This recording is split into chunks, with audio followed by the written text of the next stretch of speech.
But we can talk about that on another show. Okay. But yeah.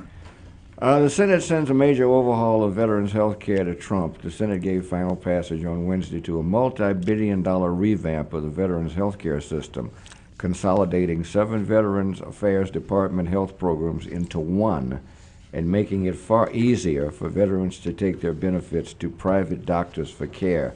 The legislation passed 92-5 and also expands popular stipends to family caregivers of veterans who served during the Vietnam War era or after, and it establishes a 9-member commission to study the department's current infrastructure to determine where its health system should expand and contract. That's a good thing. Dr. Arnold, what's Yes, your opinion? Dr. Arnold, absolutely. Yeah, well, the things that people need to do to, first of all, when I start looking at the health benefits and what's going on, is that the things that were promised to veterans, that are not being upheld, even when these medical problems are arising out of combat situations or arising from service connection.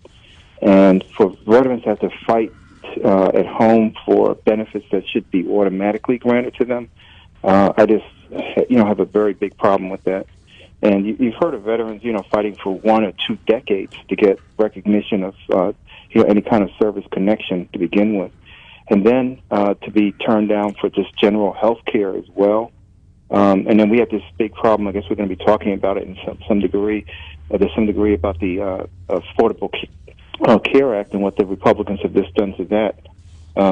It's a travesty that we've gone overseas to fight for a nation to make it healthier and stronger and more powerful, and to be the leading nation in the world, to have a group of people who don't believe in science and don't believe in health care for everyone lead the way is just absolutely criminal. Yeah. Well, according to this, the bill rounds out an ambitious legislative agenda on veterans issues that had bridged the administrations of both President Obama and Trump, and largely united moderates in both parties who set out to make major changes to the department after a 2014 scandal over the manipulation of data on patient wait times. We've talked about that many times. Can I say something, Cliff? Sure. Because I talked to my brother good. Wednesday, Right. and he was in lockdown. Tell us who your brother is. His name is Clinton Greenstone. Yeah, right. But he is in charge of the 168 clinics in the country as to the care, the choice care. So he had been on lockdown for the last 3 days. I talked to him.